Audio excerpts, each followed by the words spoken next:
আলোচনা হয়েছে। আসলে আলোচনা হওয়া দরকার অল্প, ইবাদত আর আমল হওয়া দরকার বেশি, ঠিক কিনা? কিয়ামতের একটা আলামত হচ্ছে খুতবুকুম তাওয়িলা ওয়া সালাওয়াতুকুম কাসীরা। কিয়ামতের আগে আমাদের বক্তব্য হয়ে যাবে লম্বা।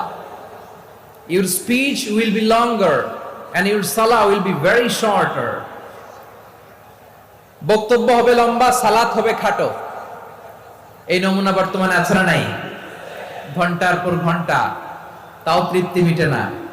অনেক জায়গায় রাত পর্যন্ত, মিডনাইট পর্যন্ত, মধ্যরাত পর্যন্ত আলোচনা হয়। এটা ঠিক নয়। বক্তব্য হবে একেবারে gist, cream of the creams, একেবারে ক্রিম কথাটা আলোচক উপস্থাপন করবেন। হেদায়েত দেওয়ার মালিক কে? ইন্নাকা লা তাহদি মান আহবাবতা ওয়ালাকিন্নাল্লাহা ইয়াহদি মান ইয়াশা। নবী হে, আপনি চাইলেই কাউকে হেদায়েত দিতে পারবেন না। হেদায়েত দেওয়ার মালিক কে? আল্লাহ, তুমি কবুল করো।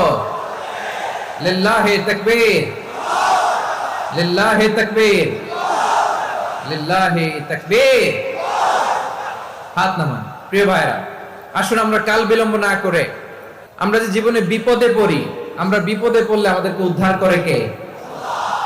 আল্লাহ ছাড়া আমাদের বাঁচানোর কেউ আছে? উদ্ধার করার কেউ আছে? রক্ষা করার কেউ আছে?